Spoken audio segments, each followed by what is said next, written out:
We couldn't really start anywhere else than with the daddy, the Spomb. This thing absolutely revolutionised the way anglers bait up their swims. A design classic. The impact of this cannot be understated. Brian and Judith Houghton brought it to market after months and years of development, and this sleek, sealed unit was miles away from the old SPODs that we used to have to deal with. It flies true through the air, shaped like a bomb, which gives it its name. It has fins for stabilisation, and when it hits the water, that nose-mounted spring opens up and deposits your bait.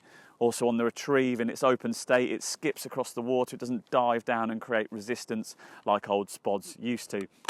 It stayed largely the same on its time in the market. There are 3 different sizes, which is very handy, but there hasn't been a Mark II to the Spomb, and some people would perhaps like to have seen one with an integrated float. You can buy a float that fits on the stem or even modify it to go inside if you want.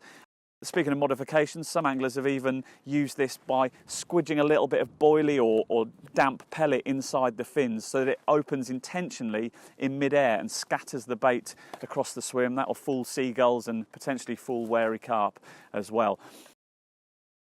This thing has been the king of baiting up for quite a while now, but there's a clutch of rivals sneaking up on it, and this video is going to take you through them. The newest challenge on the market is this thing, the Spider SPOD. Originates in Italy, it's distributed in Britain by Tasca, and uniquely it operates through magnets. It's called the Spider SPOD because it opens up like that, and it's sealed with some pretty strong magnets. That design allows you to open it more than one way. You can have it opened a bit like the Fox Impact SPOD for one-handed operation, or you can open it more traditionally like the Spomb, like that. It is a very interesting concept, and I've now fished with it for a couple of sessions, having ordered one as soon as we saw one online. I was a bit sceptical, to be honest. In your hands, it's quite sturdy in terms of the magnets. You don't think it's going to open on impact with the water, but it does, and it opens with really impressive regularity. One thing, it's not quite as aerodynamic as the Spomb. It's got that flat front there. So I have found with lighter baits, I've been using maggots and some fine pellets in recent sessions, that it wobbles a little bit during flight. But with boilies and heavier particles, it's really impressive. I think you can get this for a fairly cheap deal as well at the moment. So a real new contender, the newest baiting device on the market, and has some really interesting features. The plastic isn't perhaps quite as quality as the Spomb. The mouldings, there show signs of little sort of overrun on the mouldings, but it's an impressive, surprisingly impressive unit, this. Now the magnets are so strong, the makers claim, that you could fill this with liquids and bait up. Now, we've tried it, and if you're quick, you can. It does spill a little bit out, but I have to say that seal is as tight as any baiting device that we've got here today. Those magnets really do lock in place. So, yeah, if you want to bait up with a sloppy SPOD mix in particular, then this is a really good idea.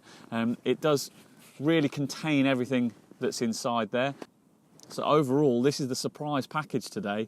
It's called the Spider SPOD, comes from Italy, distributed by Tasca, and it works with magnets. Now the controversial one, the Dot SPOD. This is a Serbian design made by a company called Carp System, and it was kept out of the UK for a long time by Spomb, who sought to protect their patents. Nash now distribute it in the UK, and those legal wrangles with Spomb seem to have died down as Spomb owners Judith and Brian have moved over to Fox. So it lives happily in UK tackle shops now, and it's certainly very popular. I went to Linear Fisheries over the Christmas break and saw lots of these hanging from SPOD rods next to bivvies. It's sleeker than the Spomb. It's not quite as bulbous, and it really flies through the air brilliantly. I've been casting into a headwind today, and it just pierces through that very easily. When it hits the water, it opens basically all the time. That is one thing that regular users of these do say, is that it just works. It opens all the time. It's a very simple mechanism. And that aperture, in terms of the payload area, is quite small. It's smaller than any of the other devices we've got today. So potentially some baits might take a little while longer to shuffle their way out. But as soon as you tug it back on the retrieve, then they will empty very nicely indeed. On the retrieve, it skips across the water very simply with no resistance whatsoever. It's a simple design, nice and sleek, and with Nash's distribution in the UK, it's perhaps no longer the controversial one. Certainly a major contender. This is the Fox Impact SPOD. You could look at this in one of two ways. You could say it was probably Spomb's first real rival on the market, or you could say it was more like a Mark II or a stablemate, because it was made under license from Spomb by Fox. Really sleek design this. It reminds me of one of those Nerf rugby balls that you could throw around. Really nicely moulded, good quality plastics. Yes, in the beginning there were some problems with this little hinge pin here, which I think probably put a few people off before they got a chance to look at them, but those have all been rectified, and this is a really good package. It flips open here with the same sort of mechanism from a Spomb, but it's covered, so you don't get any grit, or maggots won't get in there, or bits of sweet corn won't get in there. So that's all sealed, so the mechanism is tucked out of the way. Also, with this sort of lid system, you can operate it one-handed, which is very good if you're looking to get a great deal of bait out there nice and quickly. It's got a nice shape. It's very similar to the Spomb, although these tail fins are slightly more separate, and it hasn't got a stem on the end. It flies very well indeed. It's easy to load, and it retrieves very well as well. It's not symmetrical, so it can snake a little bit on the way back, but just holding it, looking at it and casting with it, you can tell that this is a quality product. And now for something completely different. This is the Air Bomb from TFG, and unlike everything else we've got with us today, it doesn't operate on impact with the water. How it opens is when your main line hits your reel clip, it tugs back on the leader and forces a spring-loaded pin inside to open up. This occurs above the water, so you don't get that impact splash or impact noise, and there's momentum going forward, so your bait in there can actually travel further forward than you can actually cast. So if you're really aiming for big distances, or you're not a massive caster, then this can give you quite a few yards more.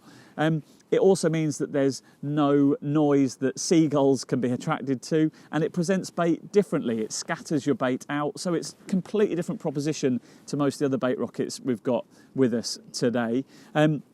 You can also theoretically cast it out and not hit the clip, and it'll hit the water intact. It won't be forced open, there's no spring-loaded mechanism, so it'll hit the water intact, and then you can tug it back to a spot, perhaps a small spot in the weed, and then give it a wrench, and that force will open it where you want it to. Now, that's the theory. It's a bit tricky. It can be done like that. I found that it takes a little bit of practice, but if you're looking to target a really specific spot, probably in the weed, then that is a completely new dimension that no other bait rocket can offer you. It's well made. There were some early teething problems, a bit like the Fox Impact SPOD. This central pin did come away in some of the earliest releases, but that has now all been sorted, and this special leader has also been slightly tweaked as well. It's perhaps a specialist unit, perhaps something you'd have alongside your main Spomb or SPOD, but it has a real interesting use and a unique deployment of bait. The tackle editor at Angling Times, Mark Sawyer, one of my colleagues, has used one of these quite a lot in carp matches, in the BCAC and British Carp Cups, on heavily stocked waters, just to create a different baiting approach. I've seen him use it at Barston to great effect. So a specialist tool, a different one, but don't write this one off at all. So what can we learn from all of this? Well, all of these are very capable baiting devices in their own right. Do they dethrone the Spomb? No, the Spomb is still a market leader for a reason. It's sold absolutely thousands, and it is a classic piece of fishing equipment. There's nothing fundamentally wrong with it. Do these offer something different? Well, yes. If you had to look at the nearest direct challengers, then I suppose you've got the Dot SPOD and the Impact SPOD. The Dot SPOD is quite loud on impact, that's one thing I've noticed, but it flies very true, and it just opens all the time, which is exactly what you want. It hasn't got the biggest carrying capacity, as you'll have seen. It's got the smallest of all the ones we've tested today. And as I said about the Fox Impact Spod, it's like a Spomb Mark II. It's taken all the good bits and it's added a couple of different bits. One key thing with this is just how easy it is to load. That ability to use it as a shovel is a very big advantage if you're looking to get a lot of bait out or you're spodding quite a lot during your session. In terms of the Young Pretender, then we've got the Spider Spod. We've seen this available for as little as 10 quid, which would probably have an impact on a buying decision, because it's a very capable device. These magnets are interesting. It's not something that we've seen before, and it does work. It works very well. Obviously that blunt end does mean that it's not the most aerodynamic, but when it's loaded with boilies or decent heavy particles, then it flies just as far as any of these in most average anglers' hands, and it opens very easily as well. This can also be opened a multitude of ways. As I said earlier, the plastic is perhaps not the best quality, but it's worked so far in the couple of sessions that I've fished with it. And then we're left with the Air Bomb, which is a specialist tool. I think you'd have it in tandem with one of these other devices. This can be used to fling bait under overhanging trees on a far margin or an island margin, and that's something that none of these can do. So this is a really interesting tool, but perhaps a specialist one for use in certain situations.